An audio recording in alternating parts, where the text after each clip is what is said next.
All right, and this is our last bit of 10 ways to think about writing for this week, where we are going to have, we're going to go into section 3, the little green ball, and some people doing details right. So, this is an experiment that Reed likes to do with her students. Sometimes she will come in and she will write something like, I have a little green ball on the whiteboard. Now, she's referring in the next sentences back to section 2. So she reads her own mind as she reads the board, so she understands it. She's positive, therefore, that you understand it. You read the sentence, I have a little green ball, with your own mind, and to you, what a little green ball is so perfectly clear that it's hard to imagine that you are both not understanding each other or that you are not understanding exactly what she had intended. I have a little green ball. Reed's going to say, even a 5-year-old could read the sentence and know what I mean, right? Question mark. It seems very simple on the surface. Now, the exercise that she poses in this next paragraph is something I've done in class, and I've gotten some really fun results for it. Where, okay, we have the whole class close their eyes, and I say, make a shape with your hands, what you think little means, and hold it up above your head so everybody can see it. Then we open our eyes and look around. And I've had some people like pinch their fingers together because little to them is like the size of a pea. I've had some people, little to them is like the size of a grapefruit. Because grapefruits, you know, they're smaller than soccer balls. They're smaller than dodgeballs. They're little, depending on, where your normal frame of reference for how big a ball should be is. But typically, what I find is everyone's got a slightly different definition of little when it comes to little green ball. And then we can go through the same thing with the color green. And then we can go through the same thing by what we mean by ball. And it turns out, I have a little green ball is not actually very useful in describing to my reader what the heck I'm talking about. It seems like it should be. We have a very specific object, a ball. It's got 2 descriptive words, little and green. On the other hand, it doesn't actually tell us a lot. So, little green ball, is it one of those little, like you could buy them at like Academy Sports, full of sand and you can use them, but it's still only about the size of a grapefruit. A little workout ball, medicine ball, that's what I'm thinking of. Or is it like a little hollow plastic ball from a ball pit, like from Chuck E. Cheese? Or is it like a little bouncy ball from a bouncy machine? By this sentence alone, we don't know.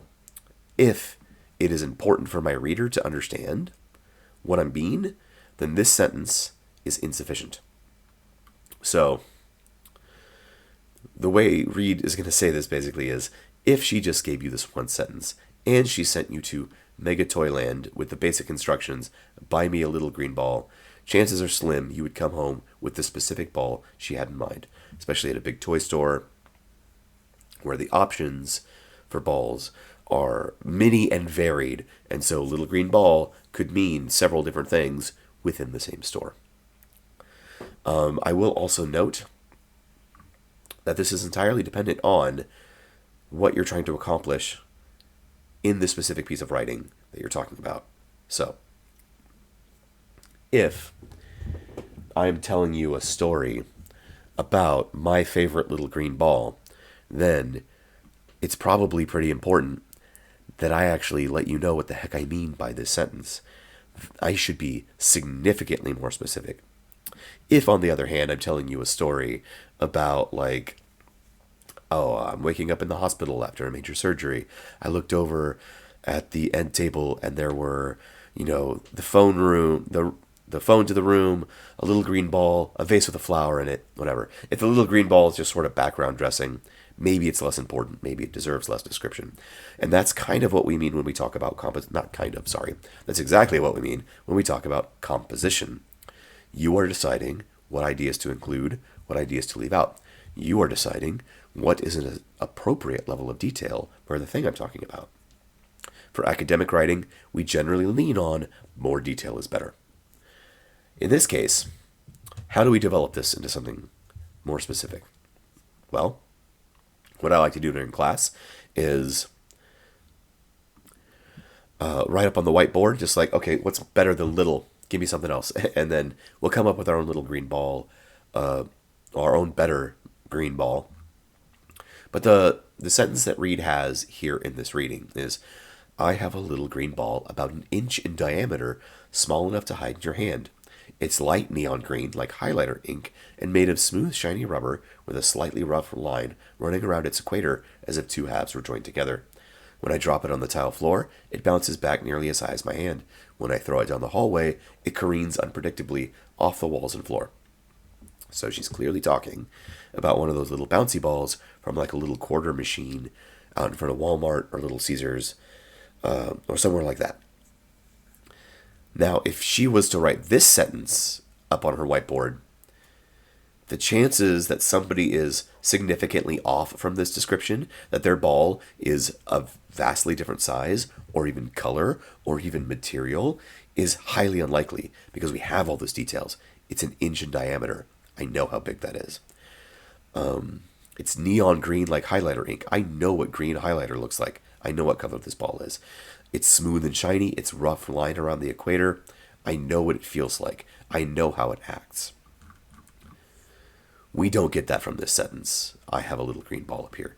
This is a, you know what I mean sentence from section 2.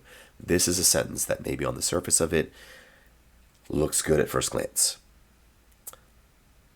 It's insufficient for actually putting the same image in your head into the reader's mind.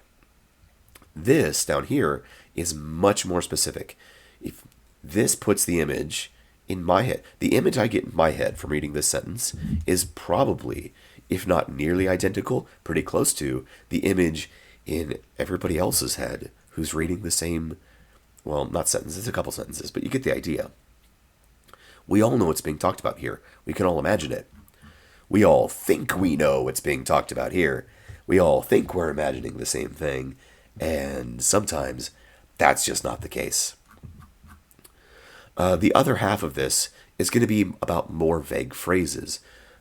I'm running out of vocal steam, so I'll try and wrap this up pretty quick, because the other metaphor she gives is some people, like usually, where does she say it? People in the world will often say things like, some people need to learn to mind their own business sometimes. And that is a sentence that sounds like it's broadly applied, it's just general, but sometimes, if I say something like this, some people need to learn to mind their business sometimes, I actually don't mean some people, I mean very specific people. My coworker needs to not look over my shoulder at my computer all the time, is what I want to say to that guy in the office. But what I end up saying is, some people need to learn to mind their own business sometimes. So sometimes you think, sometimes in your head, you're making an actual very specific reference. Reed is going to say, my 99-year-old grandma needs to stop calling up my younger cousin Celia, like she did last night, telling her to persuade me to move back home to Laramie so my mom won't get lonely and take up extreme snowboarding just to go meet some nice people. So you might say something like, some people need to learn to mind their own business sometimes, when you actually do mean something far more specific than that. You should replace it with all that specific information.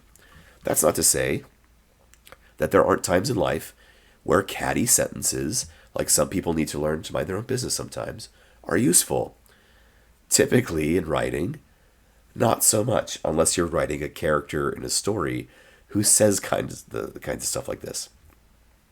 If you want to give your reader the best information, then you need to give them good details, just like this. That's what this section is all about. You should be giving your reader those kinds of details. And what you should do is, in a writing class, when you are looking at other people's work, you need to tell your fellow writers during peer review that you don't understand what they're talking about here. That they've said something like, some people need to learn to mind their own business sometimes. Or, I have a little green ball. You might see sentences like that leave you just kind of like, all right, I'm not sure what that means actually. Your job as a peer reader, as a peer reviewer, is not to casually read people's papers, but to go through them and be like, what do you mean by that? What do you mean by that? What do you mean by that? And if there's no answers to those questions, like if somebody in their paper, did I scroll too far? I did not. Okay. Says something like, I have a little green ball. You should be like, well, what do you mean by that?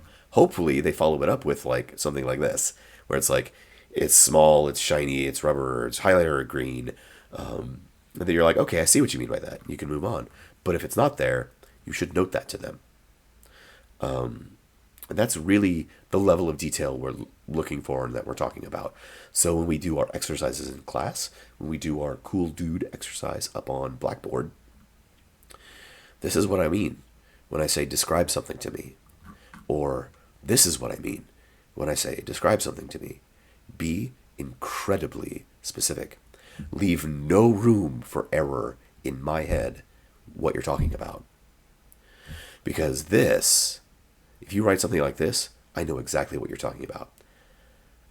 If you write something like this, I'm giving it my best guess, but I actually might be very wrong. And that might mean other parts of your story are very confusing to me for one reason or another. So that'll be it for section 3, as my voice is genuinely about to crack. I will hopefully see you guys in class next week. If not, just stay tuned to Blackboard, and we'll keep an eye on things and go from there. There's going to be check the video at the beginning of the playlist that tells you what I want you to actually do and go write on Blackboard for your discussions and your lab work. Other than that, I will post an announcement on Sunday around noon about what's going to happen. I think I mentioned this in those early videos already. Just be aware that I don't know if I'm going to test negative. I am clearly having respiratory symptoms. I don't know if I'm going to be back in class. But that's it for this video. I will see you guys later.